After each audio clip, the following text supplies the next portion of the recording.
Selamat pagi semuanya. Sebelum memulai pelajaran seperti biasa, marilah kita berdoa menurut agama dan kepercayaan masing-masing. Berdoa dimulai.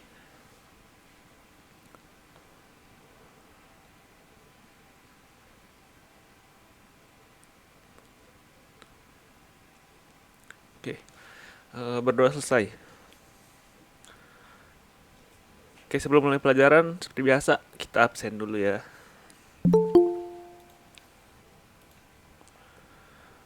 Pertama, Ahmad Royan. Hadir Pak. Oke. Alia. Hadir Pak. Aprilio.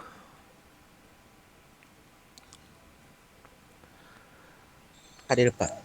Oke. Diana. Hadir Pak. Diva. Hadir Pak. Egi. Hadir Pak. Fadlian. Hadir Pak. Fajarama. Hadir Pak. Fikri Oktavian. Hadir Pak. Firman Hidayah. Hadir Pak. Fitria Anggreni. Hadir Pak. Husna. Hadir Pak. Karina. Hadir Pak. Keisha. Hadir Pak. Muhammad Habib. Hadir Pak. Maulana Yusuf. Hadir Pak. Muhammad Nur Ali. Hadir Pak. Muhammad Amar. Hadir Pak. Muhammad Kurnia.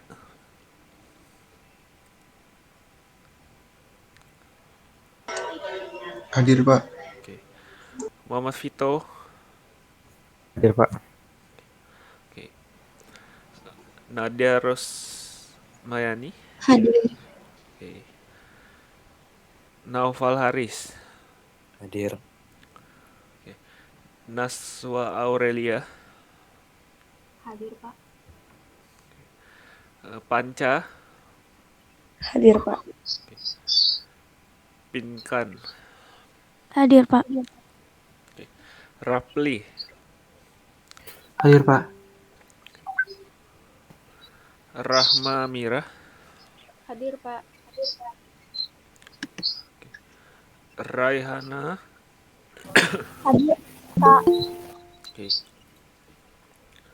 Rehan Aditya. Ada Kak.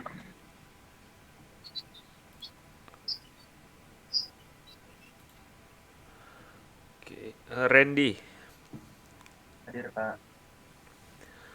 Ririn Indah. Hadir Pak. Safi. Hadir Pak. Suja. Hadir Pak. Wirdian. Hadir Pak. Sama Zola. Hadir Pak.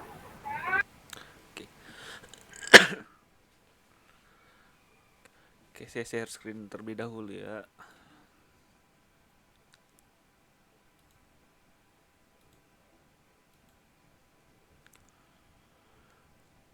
Share screen-nya udah kelihatan di kalian? Sudah Pak. Sudah Pak. Sudah Pak. Nah, hari ini kita bakal bahas tentang ketenaga kerjaan. Nah, apa aja sih yang bakal kita bahas hari ini? Nah, jadi tujuan pembelajaran kita hari ini yaitu untuk supaya kalian itu bisa mengerti konsep tentang ketenaga kerjaan dan konsep tentang pengangguran, dan juga bisa mengatasi masalah-masalah tentang ketenaga kerjaan maupun masalah pengangguran di kehidupan kalian sehari-hari. Nah, pokok bahasan kita itu sebenarnya ini untuk pertemuan dua materi, dua pertemuan tapi jadiin satu. karena minggu depan kalian udah PTS kan, tanggal 20. Nah, pokok bahasan kita itu yang pertama ada pengertian dari tenaga kerja, pengertian angkatan kerja, dan pengertian dari kesempatan kerja. Nah, yang kedua itu ada jenis-jenis dari tenaga kerja. Yang ketiga itu adalah masalah dari ketenaga kerjaan. Yang keempat, sistem upah. Dan yang kelima, pengangguran. Nah, di pengangguran kita bakal bahas penyebab, dampak, dan cara mengatasinya.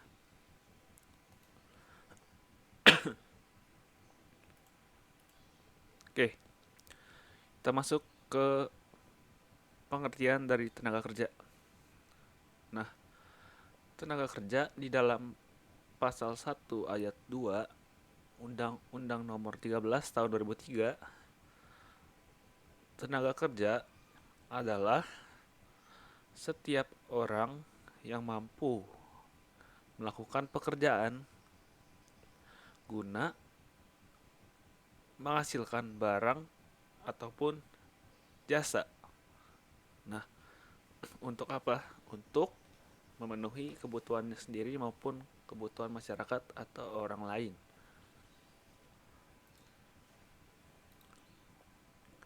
Nah, sekarang kita bahas pengertian dari angkatan kerja. Nah, angkatan kerja itu adalah penduduk dalam usia yang siap bekerja. Di Indonesia, angkatan kerjanya itu berumur 15 tahun sampai 65 tahun. Baik yang bekerja maupun yang tidak bekerja atau belum bekerja. Nah, berarti kalian termasuk gak nih ke dalam angkatan kerja kalau umurnya segitu? Yuk, gimana? Masuk. Masuk. Termasuk. Karena kalian kan di atas 15 tahun. Bagus. Oke. Nah, kita masuk ke cara menghitung persamaan tentang angkatan kerja nih. Nah, untuk mengetahui perbandingan di antara angkatan kerja dan penduduk usia kerja atau tingkat partisipasi angkatan kerja atau TPAK, digunakan rumus sebagai berikut. TPAK sama dengan jumlah orang yang bekerja dibagi dengan jumlah penduduk di negara tersebut dikali 100%. Nah, ada juga nih cara mencari tingkat ketergantungan atau dependency ratio, yaitu digunakan dengan rumus penduduk di luar usia kerja berarti yang di bawah 15 tahun maupun di atas 65 tahun dibagi penduduk usia kerja yang tadi yaitu 15 sampai 65 tahun dikalikan 100%. Nah, semakin tinggi angka ketergantungannya atau dependency ratio-nya, maka semakin besar juga tanggungan penduduk produktif atau penduduk yang bekerja. Nah, supaya lebih jelas kita masuk ke contoh soal nih.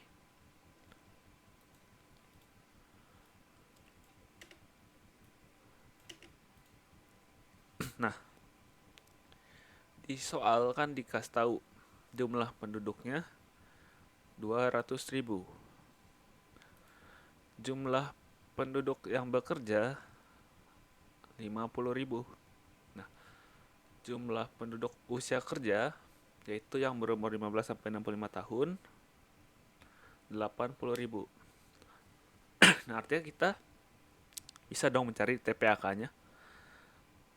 Berarti TPAK sama dengan berapa?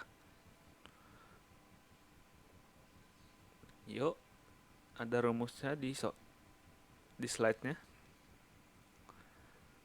Jumlah yang bekerja berapa? 50.000. 50.000 dibagi 200. 200.000. 200.000. Kali 100%. Berarti berapa? 1/4 kali 100. Berapa? 25%.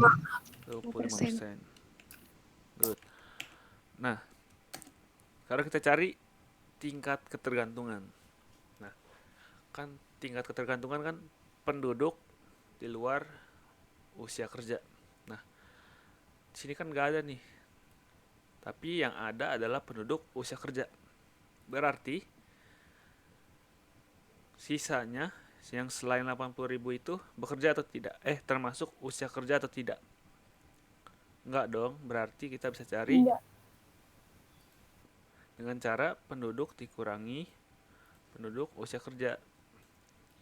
Berarti sisanya berapa tuh yang tidak termasuk dalam usia kerja? 30.000. Bukan dong. 120. Nah, betul, 120.000. 20.000. 120.000. Kalau 30.000 itu adalah penduduk usia kerja yang tidak bekerja. Itu baru 30.000. Kan yang ditanya adalah penduduk di luar usia kerja. Maka 120.000 dibagi berapa?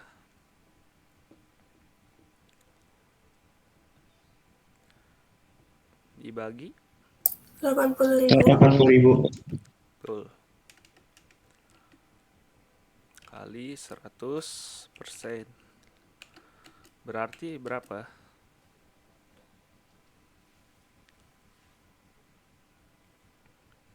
Diperkecil dulu. 150. 3/4. 3/2 kali 100%. Berapa? 150. 50%. 5. Ya, betul. 115. 150. Betul, 150%. Nah, itu tingkat ketergantungannya. Nah, begitu ya cara mencari TPAK dan dependency ratio atau tingkat ketergantungan. Nah, kita masuk nih ke pengertian kesempatan kerja. Nah, kesempatan kerja merupakan keadaan yang menggambarkan tersedianya lapangan kerja yang siap diisi oleh para pencari kerja. Atau bisa dibilang kesempatan kerja ini adalah lapangan pekerjaan atau lowongan pekerjaan yang biasa kalian lihat tuh di mana-mana. Nah, jenis-jenis. Nah, kita masuk nih ke jenis-jenis tenaga kerja. Nah, yang pertama kita akan bahas jenis-jenis tenaga kerja menurut sifatnya dulu. Nah, menurut sifatnya tenaga kerja dibagi menjadi dua, yaitu tenaga kerja jasmania dan tenaga kerja rohania. Nah, tenaga kerja jasmania merupakan tenaga kerja yang melakukan pekerjaannya menggunakan tenaga fisik. Lebih banyak menggunakan tenaga fisik dibandingkan dengan pikirannya. Kita ambil contoh, ada supir, ada montir. Nah, kira-kira selain supir dan montir apa lagi yang melakukan pekerjaan dengan tenaga fisik? Yuk. Buruh. Penjahit. Buruh, bisa. Penjahit. Oke, good. Nah, yang kedua yaitu tenaga kerja rohania. Nah, tenaga kerja rohania merupakan tenaga kerja yang lebih banyak menggunakan pikiran, gagasan, ide, dan sebagainya. Tetapi tetap menggunakan tenaga fisik. Bukan berarti tidak menggunakan tenaga fisik, tapi lebih banyak menggunakan pikirannya. Nah, misalkan kami contoh direktur, konsultan, atau manajer. Nah, kira-kira contoh lainnya apa nih? Ada banyak banget nih tenaga rohaniah. Psikolog. Guru. Guru bisa, Dokter. dokter. Yuk, apalagi? Psikolog. Psikolog. Tuh. Bagus. Oke, next kita bakal ngebahas jenis-jenis tenaga kerja menurut kualitasnya. Kalau tadi kan menurut sifatnya. Nah, menurut kualitasnya tenaga kerja dibagi menjadi 3, yaitu tenaga kerja terdidik, yang kedua tenaga kerja terlatih, dan yang ketiga itu tenaga kerja tidak terlatih dan tidak terdidik. Nah, tenaga kerja terdidik adalah tenaga kerja yang mempunyai pendidikan tinggi sebagai ahli pada bidangnya. Contohnya guru, dosen, atau dokter. Nah, pas kan dari kalian banyak tuh yang waktu itu bertanya, ditulis di kolom komen, gimana sih cara nentuin atau milih jurusan kuliah yang bakal kalian ambil. Nah, ini juga bisa jadi acuan nih. Misalkan kalian pengen jadi arsitek, atau kalian pengen jadi programmer. Nah, kalau kalian jadi programmer kan kalian harus ambil IT atau teknik informatika. Atau yang kalian pengen jadi arsitek kan kalian harus ambil teknik arsitektur. Kan nggak mungkin kalian pengen jadi arsitek tapi malah ambil kedokteran kan nggak nyambung gitu ilmu yang dipelajari nanti. Atau kalian pengen jadi programmer tapi malah ambil misalkan ilmu komunikasi. Nah, itu kan tidak sejalan dengan apa yang dipelajari. Nah, itu bisa jadi bahan acuan untuk pertimbangan kalian untuk mengambil jurusan apa nantinya. Nah, kira-kira nih, tenaga kerja terdidik selain guru, dosen, dan dokter, ada apa lagi? Coba.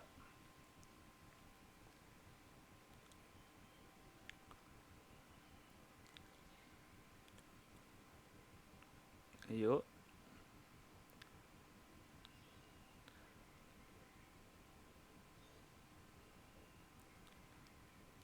Tenaga kerja terdidik ada apa lagi?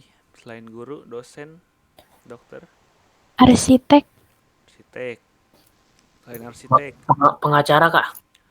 ya betul, sarjana hukum bisa. Yuk, ada lagi? Pilot, Kak. Apa, Vito? Pilot, Kak, pilot. Pilot, ya. Sekolah pilot, betul.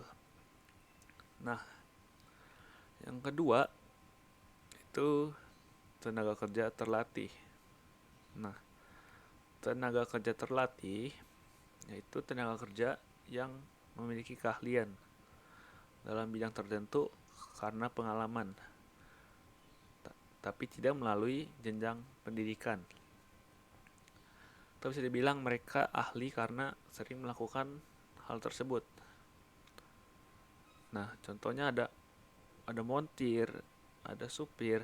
Nah, montir dan supir itu kan bisa karena terbiasa melakukan hal tersebut atau terbiasa melakukan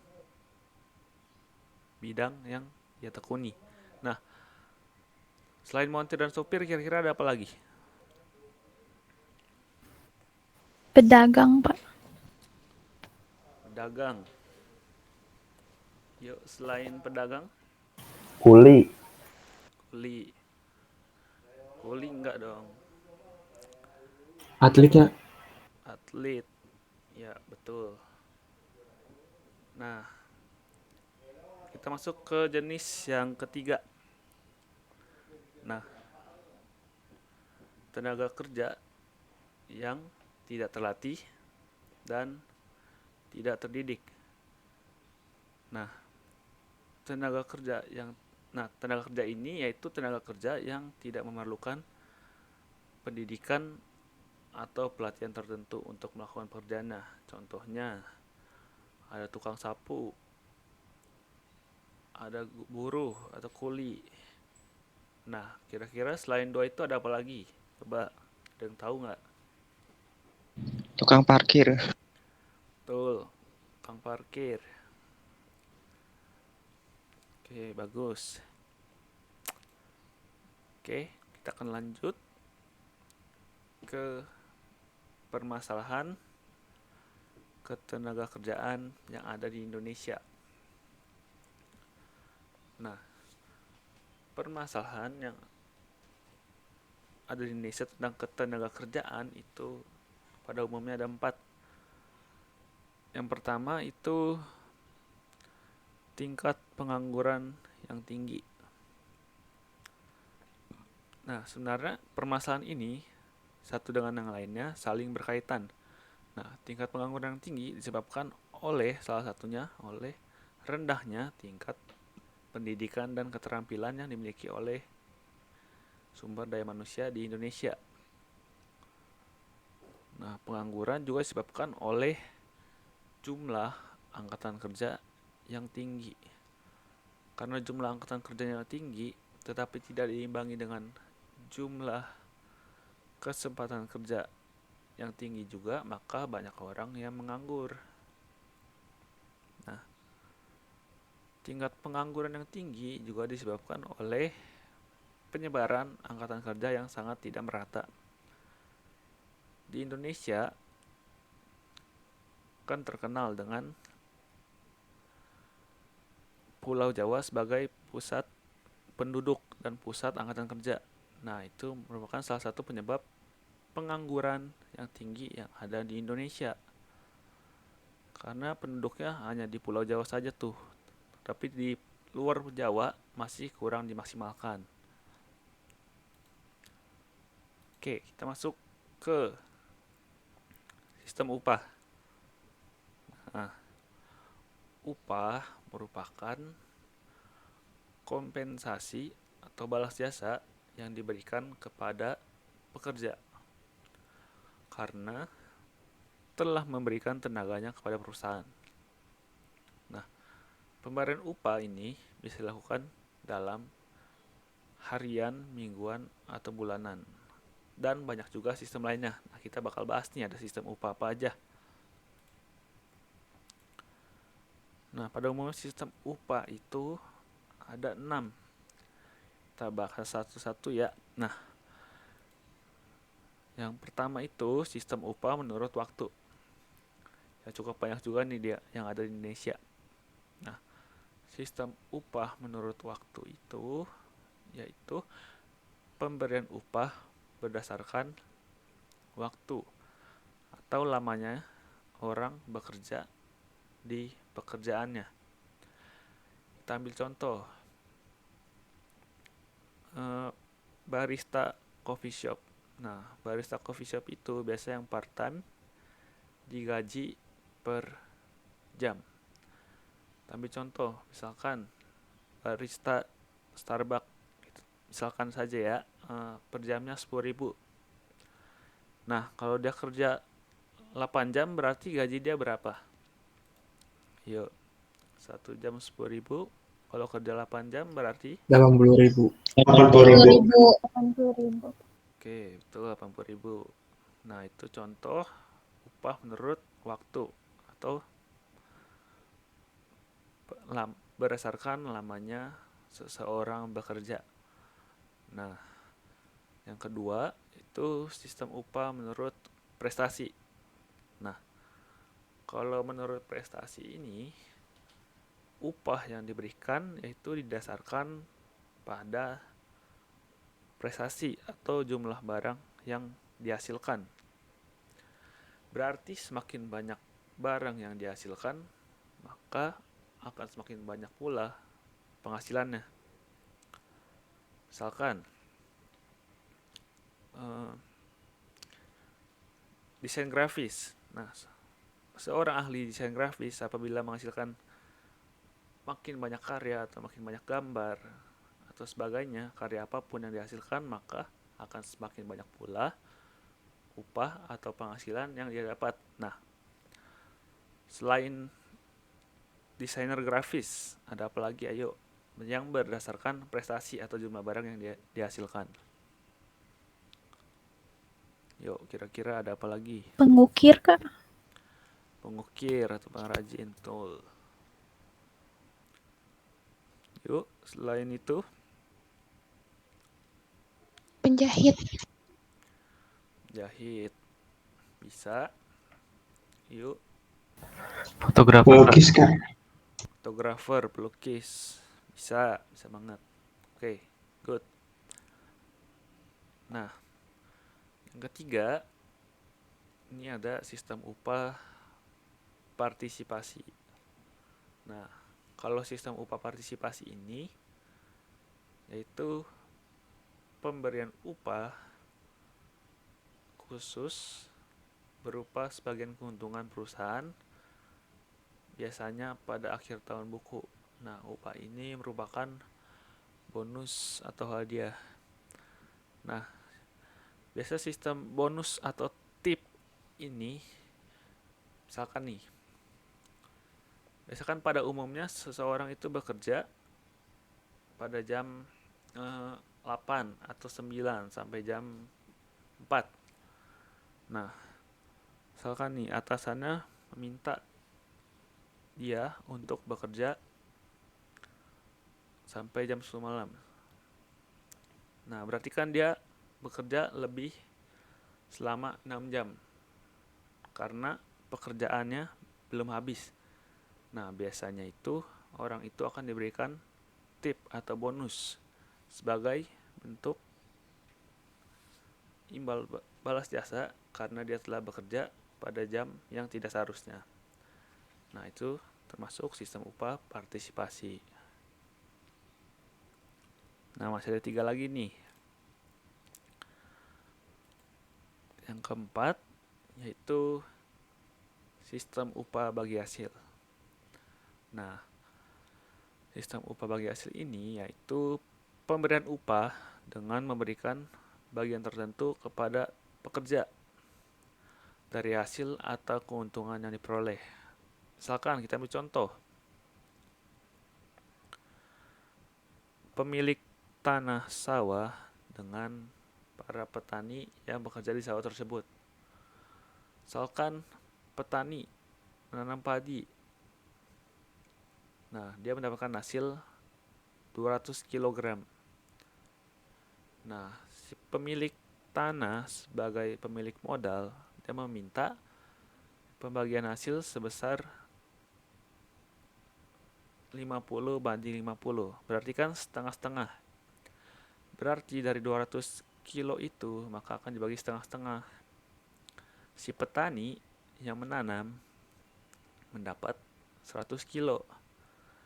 Nah, si pemilik tanah sebagai pemilik modal mendapatkan juga 100 kilo. Berarti kan dapat tuh setengah-setengah. Nah, itu termasuk ke sistem upah bagi hasil.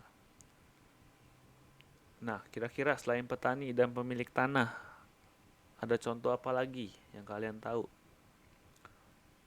Coba di sekitar kalian ada apa kira-kira?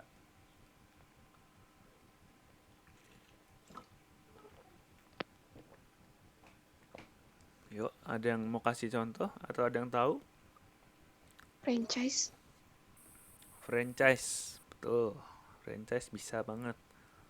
Misalkan franchise gepuk atau franchise apapun itu kayak minuman-minuman boba sekarang itu kan termasuk franchise. Nah, itu termasuk sistem upah bagi hasil.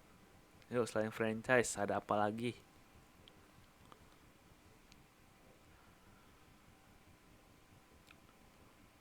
Yuk, kalian kalau biasa pergi sekolah naik apa? Itu apa tuh nama itu?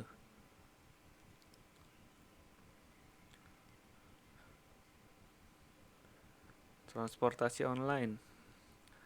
Gojek Dan Grab itu juga termasuk loh ke sistem upah bagi hasil. Nih, misalkan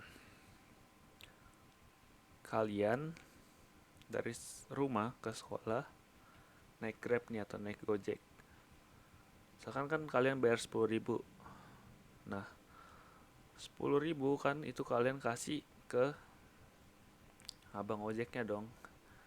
Nah, sebenarnya abang ojek itu tidak mendapatkan 10.000, tapi hanya mendapat 7.000. Loh, kenapa? Kalau kalian tahu, Gojek itu atau Grab dan sebagainya meminta besaran 30%. Jadi, si tukang ojek dapat 70%, si Grabnya ini dapat 30%. Kalau 10.000 berarti si ojek dapat 7.000, si Grab atau Gojeknya dapat 3.000. Nah, kalau kalian naik Grab 20.000 berarti abang ojeknya dapat berapa tuh bersihnya?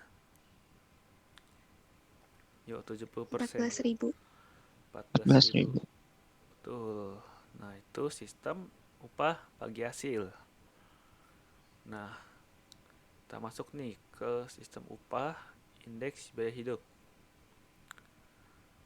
Nah, sistem upah indeks biaya hidup ini itu pemberian upah yang didasarkan pada besarnya biaya hidup suatu wilayah. Semakin naik biaya hidup, maka akan semakin naik pula besar upah yang diberikan. Nah, sistem upah indeks biaya hidup ini yang biasa kita dengar sebagai UMR. Nah, UMR tiap daerah kan berbeda-beda tuh. Nah, kenapa sih berbeda-beda? Karena biaya hidup dari suatu wilayah dengan wilayah lainnya itu berbeda-beda. Nah, UMR yang paling besar di Indonesia, provinsi mana? Jakarta bukan ya? Betul, Banten. Jakarta. Jakarta itu paling besar. Berapa UMR-nya? Berapa juta? Ayo. Ada yang tahu?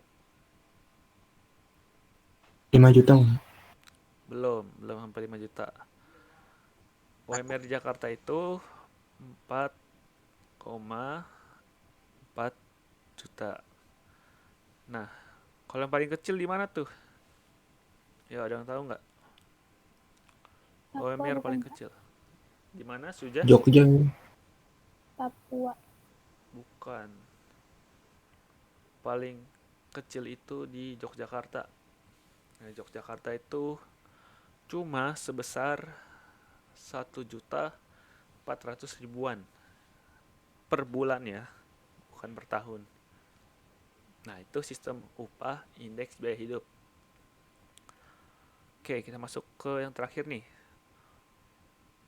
Sistem upah produksi, bukan partisipasi ya. Hari ini tadi kan udah partisipasi, lupa diganti.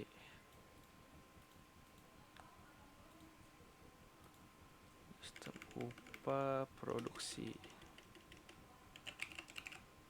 Nah, sistem upah produksi ini yaitu sistem upah yang didasarkan pada naik turunnya jumlah produksi. Kita ambil contoh. Apabila produksi naik 10%, maka upahnya akan naik 10%. Misalkan tadinya upah dia 3 juta. Nah, kalau produksinya naik 10%, maka akan naik menjadi 3,3 juta. Sebaliknya, kalau produksinya turun 10%, maka yang tadinya 3 juta akan turun juga 10%, menjadi 2.700.000. Nah, itu adalah sistem upah produksi. Jadi didasarkan pada tingkat produksinya. Oke, kita masuk ke pengangguran. Nah, pengangguran ini adalah penduduk yang tidak bekerja tetapi sedang mencari pekerjaan atau mempersiapkan suatu usaha baru atau penduduk yang tidak mencari pekerjaan tetapi merasa tidak mungkin mendapatkan pekerjaan, atau penduduk yang tidak mencari pekerjaan karena sudah diterima bekerja tetapi belum mulai bekerja. Itu adalah definisi dari pengangguran. Nah, kita masuk ke pengangguran jenis-jenis pengangguran. Nah, yang pertama kita akan masuk ke jenis-jenis pengangguran yang umum. Nah, yang pertama itu ada pengangguran ketidakcakapan. Nah, pengangguran ketidakcakapan ini yaitu pengangguran yang terjadi karena seseorang memiliki cacat fisik atau jasmani, sehingga di dalam dunia perusahaan mereka sulit untuk diterima menjadi pekerja atau menjadi karyawan. Kita ambil contoh, seorang yang tidak memiliki kaki, maka akan sulit untuk menjadi atlet bola karena dia tidak memiliki persyaratan sebagai pemain bola. Itu contoh pengangguran ketidakcakapan. Nah, yang kedua nih, pengangguran terselubung. Nah, pengangguran terselubung ini yaitu pengangguran yang terjadi ketika para pekerja telah menggunakan waktu kerja secara penuh tetapi dapat ditarik ke sektor lain. Nah, yang ketiga yaitu pengangguran terbuka. Nah, pengangguran terbuka ini yaitu pengangguran yang timbul karena kurangnya kesempatan kerja atau tidak adanya lapangan pekerjaan. Nah, ini itu terjadi karena angkatan kerja tidak diimbangi dengan kesempatan kerja atau lowongan kerja yang ada. Maka terjadilah pengangguran terbuka. Nah, pengangguran terbuka ini paling sering terjadi di negara-negara berkembang seperti di Indonesia.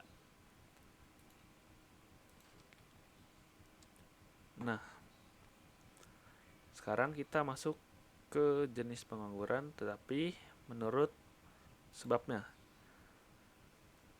Nah, yang pertama ada pengangguran musiman. Nah, pengangguran musiman ini yaitu pengangguran yang biasa terjadi pada sektor pertanian.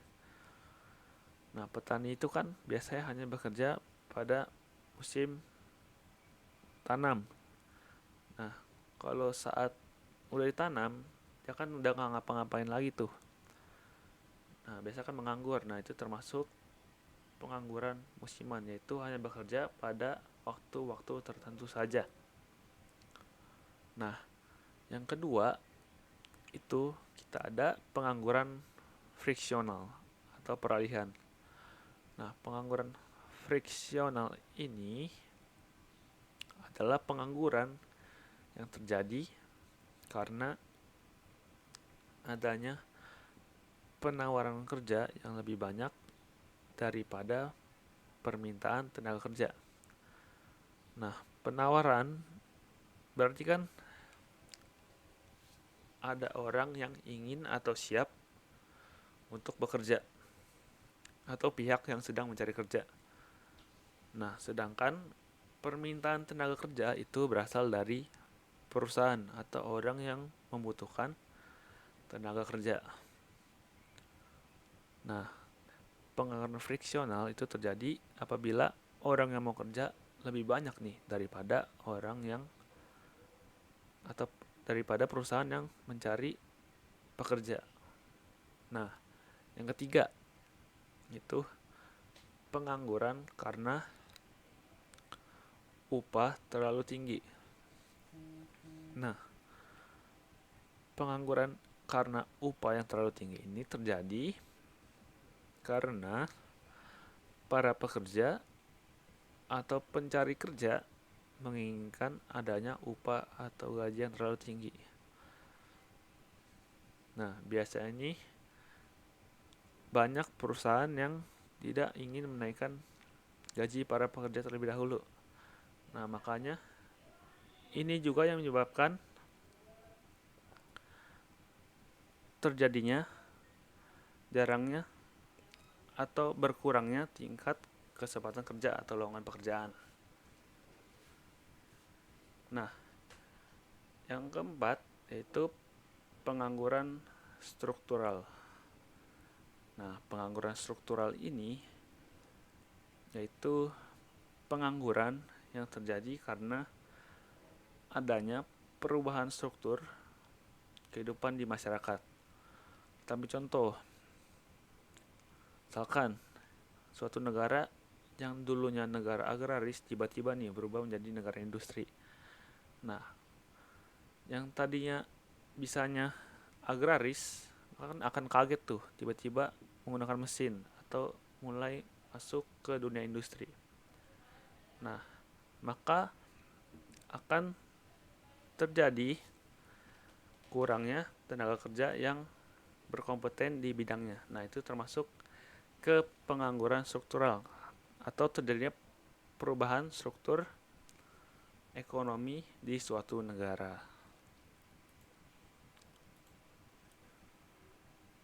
Nah, masih ada 3 lagi. Nah, ada pengangguran voluntary.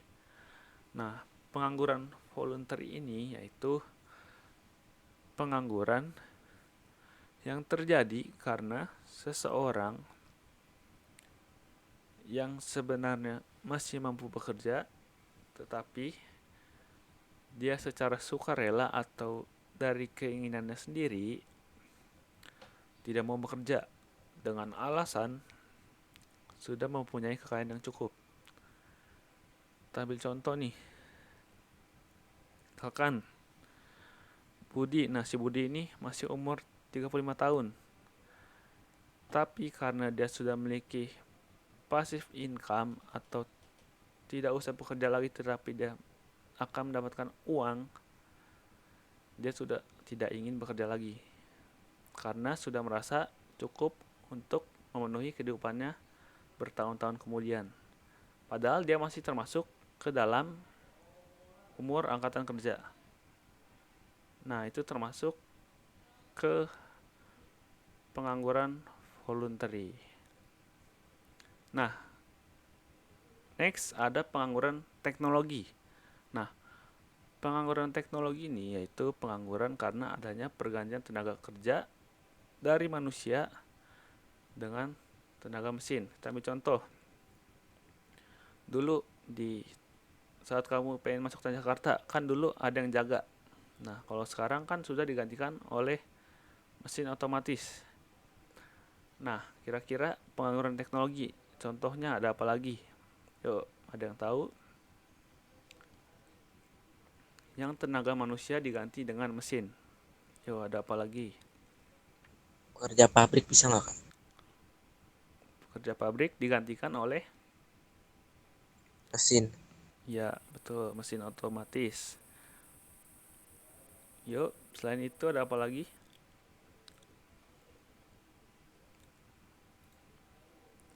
Yo, di sekitar kalian ada banyak banget loh.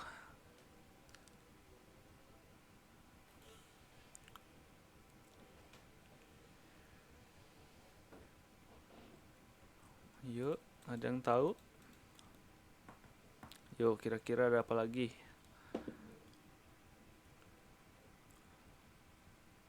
Nih, saya kasih contoh. Drone.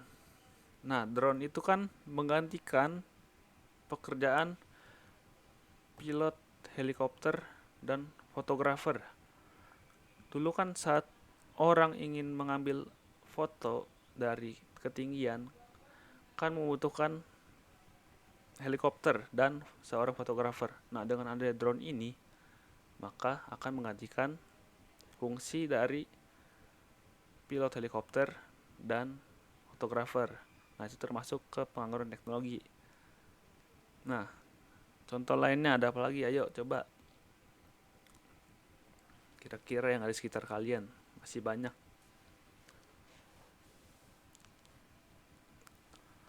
Misalkan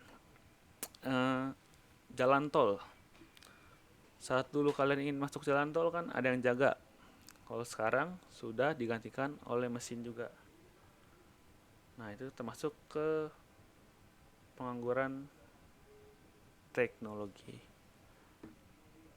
Oke, terakhir ada pengangguran konjunktur atau siklis atau cyclical unemployment.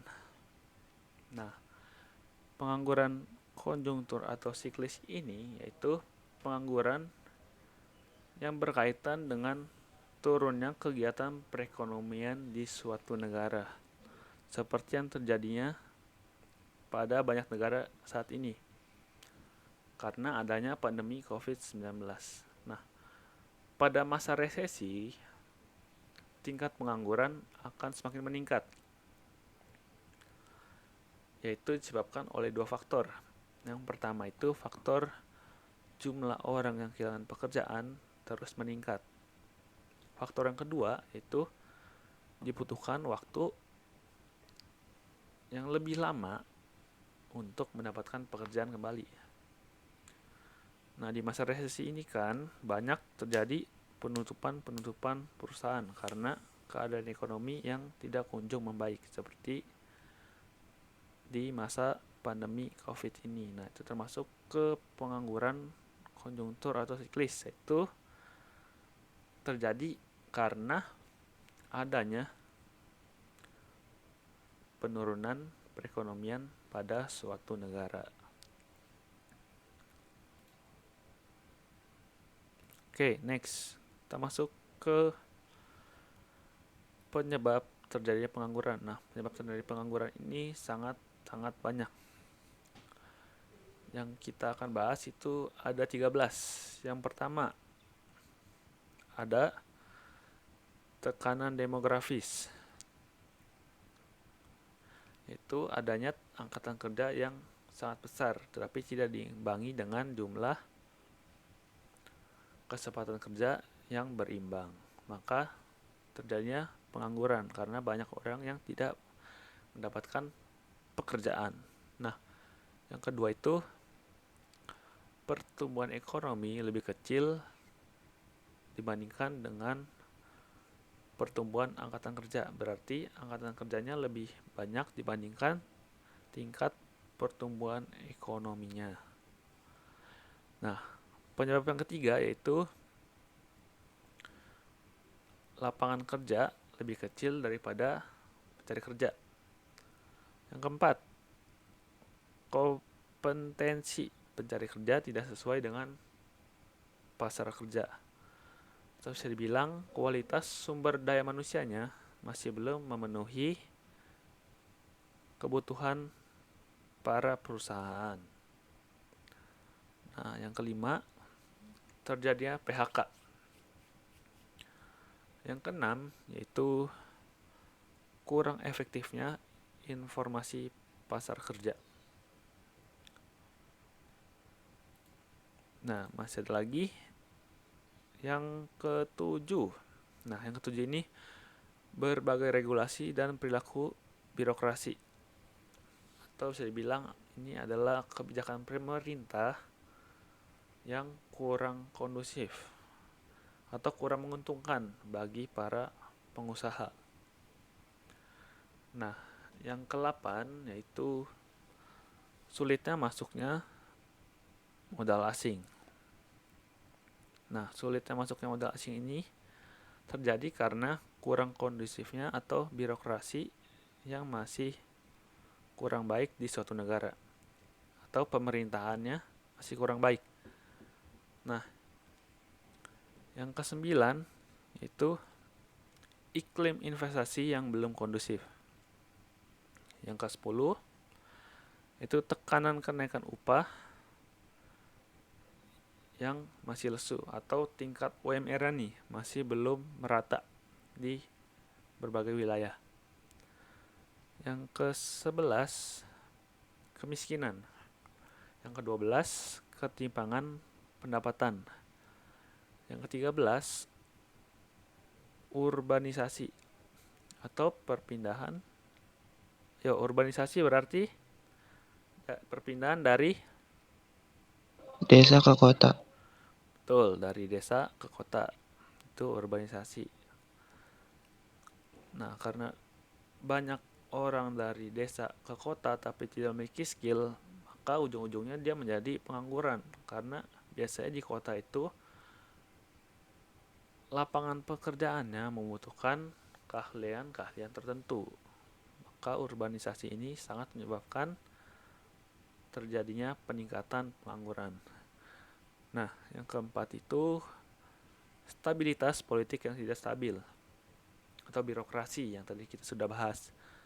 Nah, yang ke-15 yaitu perilaku proteksionis sejumlah negara maju dalam menerima ekspor dari negara-negara berkembang termasuk Indonesia. Nah, banyak nih negara maju yang tidak mau menerima ekspor dari negara-negara berkembang seperti Indonesia. Nah, itu juga dapat menyebabkan terjadinya pengangguran. Oke, kita masuk nih ke dampak pengangguran. Nah, dampak pengangguran itu pada umumnya ada 6. Nah, yang pertama, pendapatan nasional menjadi menurun. Nah, ini kan sudah jelas. Karena banyak yang menganggur, berarti kan jumlah output yang dihasilkan atau tingkat perekonomian juga akan menurun. Karena jumlah orang yang memiliki penghasilan akan menurun. Sehingga tingkat aktivitas ekonominya juga akan menurun. Karena uang yang beredar akan menurun karena banyaknya tingkat pengangguran tadi. Jadi itu saling berhubungan ya. Nah, yang kedua yaitu tingkat pendapatan per kapita masyarakat menjadi rendah atau menurun. Nah, semakin banyak orang yang tidak bekerja atau tidak menghasilkan akan berakibat pada pendapatan per kapita menjadi rendah, sehingga akan berpengaruh terhadap pelaksanaan pembangunan di suatu negara. Nah, yang ketiga yaitu produktivitas tenaga kerja rendah. Nah, kenapa produktivitas tenaga kerja menjadi rendah? Karena kan apabila orang menganggur, maka dia tidak melakukan apapun. Berarti tingkat kegiatannya atau produktivitas menjadi menurun. Nah, jumlah kesempatan kerja yang terbatas menyebabkan orang bersedia untuk melakukan apa saja. Nah, daripada misalkan nih banyak sarjana atau lulusan S1 yang menjadi ojek online. Nah, itu kan tidak sesuai dengan bidang yang dia tekuni. Nah, itu terjadi karena jumlah lapangan pekerjaan yang masih kurang. Nah, itu termasuk ke dampak pengangguran, yaitu produktivitas tenaga kerja menjadi rendah atau tidak maksimal. Nah, yang keempat itu ada investasi dan pembentukan modal menjadi rendah. Nah, permintaan masyarakat yang rendah akan berdampak pada rendahnya investasi. Karena kurangnya permintaan masyarakat akan membuat pengusaha untuk berinvestasi. Dan rendahnya tabungan masyarakat karena menganggur tersebut akan menyebabkan minimnya atau kurangnya dana atau uang seseorang untuk investasi. Karena kebutuhan dasarnya aja belum cukup, gimana dia punya uang untuk menabung. Itu logikanya. Nah, dampak yang kelima nih dan yang keenam. Nah, dampak yang kelima sudah jelas kemiskinan.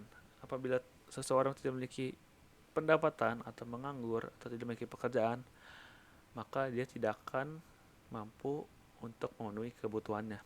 Nah, itu akan menyebabkan kemiskinan. Nah, yang keenam itu pemborosan sumber daya dan potensi yang ada. Nah, pengangguran dan setengah menganggur merupakan pemborosan sumber daya yang ada karena kemampuan yang dimiliki seharusnya dapat digunakan dan dapat berdampak bagi negara. Nah, tetapi karena menganggur itu, maka potensi sumber daya manusianya atau sumber daya alamnya menjadi tidak terpakai. Nah, itu termasuk ke pemborosan sumber daya manusia dan sumber daya alam. Nah, yang terakhir nih, kita akan bahas gimana sih cara mengatasi pengangguran, terutama di Indonesia. Nah, yang pertama itu menciptakan kesempatan kerja. Sudah jelas dong, apabila banyak menganggur, maka orang-orang tersebut membutuhkan lapangan pekerjaan atau kesempatan kerja. Nah, yang kedua yaitu menumbuhkan usaha-usaha baru atau memperluas kesempatan untuk berusaha dan mendorong pengusaha-pengusaha memperluas usahanya. Yang ketiga yaitu meningkatkan keterampilan tenaga kerja menuju profesionalisme. Nah, hal ini itu dilakukan untuk memenuhi kebutuhan perusahaan di dunia kerja supaya jumlah orang yang bekerja akan semakin banyak. Nah, yang keempat yaitu meningkatkan kualitas tenaga kerja sesuai dengan tuntutan dunia industri dan dunia. Nah, itu sudah dijelaskan dengan poin yang ketiga tadi. Jadi, misalkan sekarang kan sudah zamannya teknologi. Nah, maka pemerintah mengejarkan para sumber daya manusianya untuk belajar teknologi supaya memenuhi kebutuhan pekerjaan yang ada di lapangan pekerjaan sekarang. Nah, materi kita sudah habis. Kira-kira ada yang masih bingung atau ada yang ingin tanya? Minggu depan kalian kan udah ujian tengah semester ya. Berarti materi ekonomi itu ada 3 bab. Yang pertama kan bab pendapatan nasional. Yang kedua itu bab pertumbuhan dan pembangunan ekonomi. Yang ketiga itu bab ketenaga kerjaan dan pengangguran. Itu yang sekarang kita bahas. Nah, ada yang masih bingung nggak atau yang ingin tanya? Dari bab sebelumnya juga boleh, atau ada yang soal ulangan yang sulit? Ada yang pengen kita bahas nggak?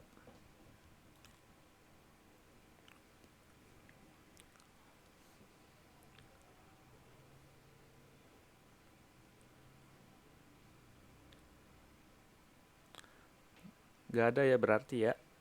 Udah jelas ya.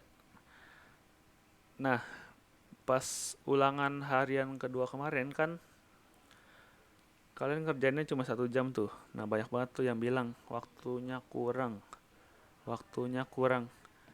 Nah, itu kan baru berapa soal kita kemarin? 30 soal. Kemarin berapa ya? 35 ya kalau nggak salah. Nah, 35 soal untuk waktu 60 menit itu sebenarnya termasuk banyak karena nanti pas kalian mau ikut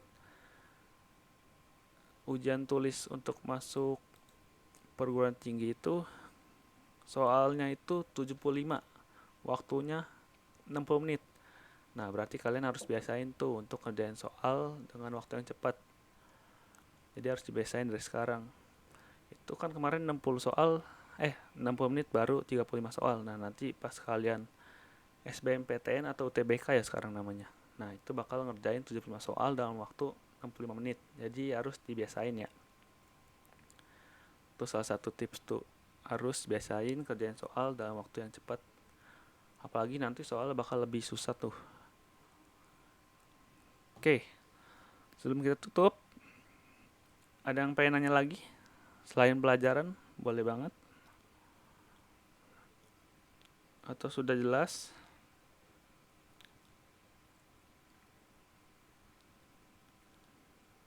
Jelas ya? Oke. Kalau sudah jelas, PPT-nya mau dikirim atau enggak yang hari ini? Dikirim. Boleh, Kirim, Kak. Boleh, Kak. Oke, nanti saya kirim. Oke, sebelum penutupan, saya minta sekarang tanggal berapa? 15. Absen 15. Oke. Kananya. Absen 15. Ada kananya? Iya, Kak. Pimpin doa penutup. Yuk, silakan. Untuk menutup pelajaran kita hari ini, alangkah baiknya kita membaca doa masing-masing. Berdoa dimulai.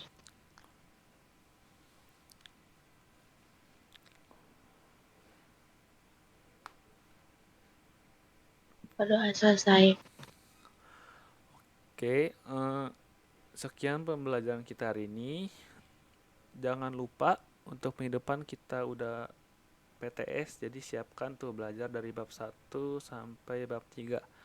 Dipelajari lagi PowerPoint-nya dan soal ulangan harian kemarin, ulangan pertama dan ulangan kedua, karena bakal ada beberapa soal yang keluar dari sana. Terima kasih yang sudah menghadiri Google Meet pada hari ini. Silahkan meninggalkan Google Meet. Terima kasih. Terima kasih, Kak. Terima kasih, Kak. Terima kasih, Kak. Makasih.